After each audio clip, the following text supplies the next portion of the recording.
नमस्कार। आज की इस बेहद दिलचस्प चर्चा में एक ऐसे अदृश्य बल की गहराई में जाने वाले हैं जिसका सामना हर दिन हर पल होता है। एक ऐसा बल जो जिंदगी को मुमकिन भी बनाता है और सच कहें तो कभी-कभी चीजों को बहुत मुश्किल भी कर देता है।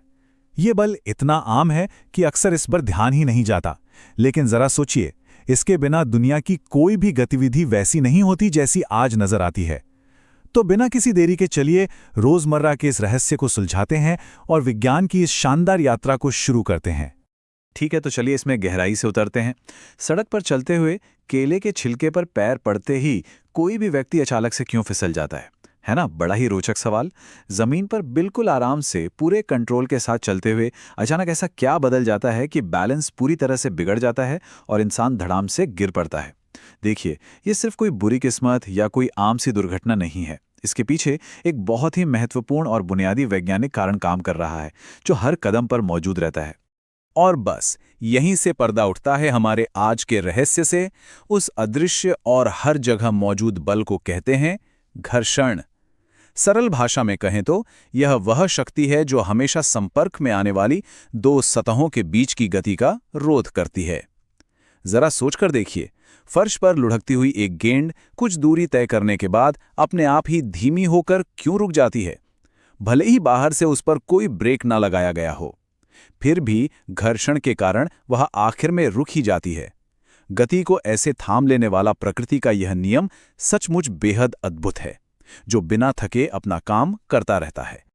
आइए इसे एक छोटे से उदाहरण से समझते हैं। जब मेज पर रखी किसी भारी सी किताब को एक तरफ, मान लीजिए दाईं ओर धकेला जाता है, तो वो थोड़ी दूर खिसक कर रुक जाती है। ऐसा क्यों होता है? क्योंकि ठीक उसी समय घर्षण बल बिल्कुल विपरीत दिशा से, यानी बाईं ओर से काम कर रहा होता है और किताब की गति को पूरी ताकत से रोक रहा होता है। अगर किताब को बाईं ओर से धकेला जाए तो घर्षण दाईं ओर से गति का विरोध करेगा। इसका बिल्कुल सीधा सा निष्कर्ष यह है कि घर्षण हमेशा लगाए गए बल का विरोध करता है। ये बल हमेशा गति के खिलाफ एक दीवार की तरह खड़ा होता है। अब जो बात वास्तव में सबसे ज्यादा दिलचस्प है वो ये है कि ये बल आखिर पैदा कैसे होता है। खैर, जो सतहें छूने और देखने में बिल्कुल चिकनी और प्लेन लगती हैं ना, असल में बहुत ही सूक्ष्म स्तर पर, यानी माइक्रोस्कोप से देखने पर उनमें भी बहुत सारा खुरदरापन मौजूद होता है। जब दो सतहें एक दूसरे के संपर्क में आती हैं तो उनके पृष्ठों के ये छोटे छोटे पहाड़ और खाइयां एक दूसरे के भीतर बुरी तरह उलझ या धंस जाते हैं। विज्ञान की भाषा में इस उलझने को अंतःबंधन कहते हैं। अब किसी भी वस्तु को उसकी जगह से खिसकाने के लिए इसी अंतःबंधन को तोड़ने जितना बल तो लगाना ही पड़ता है। असल में ये सतहों के बीच चल रहा एक ऐसा सूक्ष्म संघर्ष है जो हमारी आंखों से पूरी तरह छिपा रहता है। अब स्थिति के अनुसार इसके प्रकारों को समझना भी बहुत जरूरी है। आपने कभी गौर किया है कि एक बहुत भारी बॉक्स को जमीन पर रुकी हुई अवस्था से खिसकाना हमेशा ज्यादा मुश्किल होता है, इसके बजाय कि वो पहले से ही खिसक रहा हो और उसे बस गति में बनाए रखना हो? ऐसा क्यों? इसे ऐसे समझ सकते हैं कि जब कोई वस्तु पहले से ही सरक रही होती है तो उसकी सतह के बिंदुओं को फर्श के बिंदुओं में पूरी तरह से धंसने या लॉक होने के लिए पर्याप्त समय ही नहीं मिल पाता। इसीलिए जो सर्पी घर्षण यानी स्लाइडिंग फ्रिक्शन होता है, वो हमेशा शुरुआती स्थैतिक घर्षण यानी स्टैटिक फ्रिक्शन के मुकाबले थोड़ा कमजोर होता है। तो विज्ञान के इस गहरे सिद्धांत का हमारी वास्तविक दुनिया में क्या असर है? क्या गति रोकने वाला ये बल इंसान का दोस्त है या दुश्मन? सच्चाई तो ये है कि अगर ये बल ना हो तो दीवार में एक साधारण सी कील ठोकना भी बिल्कुल नामुमकिन हो जाएगा। धागे में कोई गांठ नहीं बांधी जा सकेगी क्योंकि वो फिसलकर तुरंत खुल जाएगी। यहां तक कि किसी भी छोटी या बड़ी इमारत का निर्माण भी नहीं हो सकता क्योंकि ईंटें एक दूसरे पर टिक ही नहीं पाएंगी, सब फिसल जाएंगी। इन सभी बुनियादी और रोजमर्रा के कामों को संभव बनाने के लिए इस बल का मौजूद होना अत्यंत आवश्यक है। और ये बड़ी ही खूबसूरती से दर्शाता है दैनिक जीवन का एक और शानदार जादू। एक साधारण सी माचिस की तीली को जब डिब्बी के खुरदरे हिस्से पर तेजी से रगड़ा जाता है तो वो पलक झपकते ही आग पकड़ लेती है। ऐसा सिर्फ इसलिए होता है क्योंकि रगड़ने की इस तेज प्रक्रिया में घर्षण बल भरपूर मात्रा में ऊष्मा या गर्मी उत्पन्न करता है। यही ऊष्मा तीली के रसायन को जला देती है। सर्दियों की ठंडी सुबह में जब हम हथेलियों को आपस में रगड़ते हैं ना, तो जो सुखद गर्माहट महसूस होती है ना, वो भी इसी बल का एक सीधा, जाना पहचाना और बेहद उपयोगी परिणाम है। लेकिन हर सकारात्मक पहलू के साथ कुछ बड़ी चुनौतियां भी जुड़ी होती हैं। गति का विरोध करने की इस निरंतर लड़ाई में कई नुकसान भी सामने आते हैं। लगातार रगड़ खाने से चीजें धीरे धीरे घिसने और टूटने लगती हैं। जूतों के तलवों का उदाहरण ही ले लीजिए, जो रोजाना सड़क पर चलते हुए समय के साथ पूरी तरह से घिसकर सपाट हो जाते हैं। बिल्कुल यही हाल वाहनों के मजबूत टायरों और कारखानों में चलने वाली बड़ी मशीनों के भारी लोहे के पुर्जों का भी होता है। समय के साथ किसी भी चीज का घिस जाना या खराब होना इस बल का एक ऐसा परिणाम है जिसे टाला नहीं जा सकता और जो काफी खर्चीला भी साबित होता है। तो अगर संक्षेप में समझा जाए तो यह बल एक ही समय पर हमारा परम मित्र भी है और एक बड़ा शत्रु भी। इसके बिना ना तो जमीन पर बिना फिसले सुरक्षित रूप से चलना संभव है और ना ही कागज पर पेन से कुछ भी लिखना।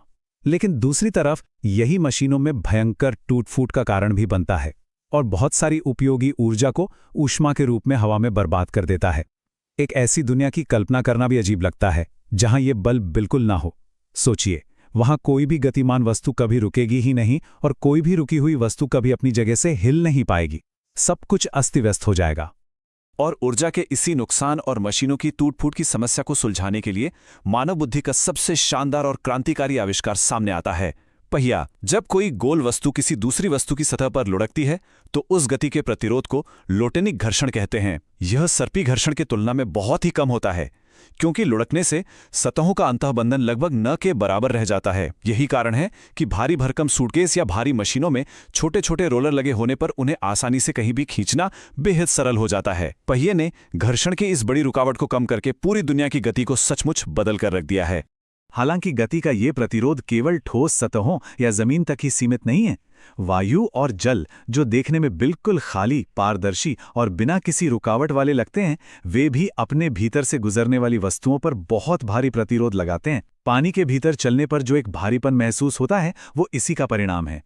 विज्ञान में गैसों और द्रवों को एक साथ तरल कहा जाता है और इनके द्वारा लगाए गए इस विशेष घर्षण बल को कर्षण या ड्रैग कहते हैं।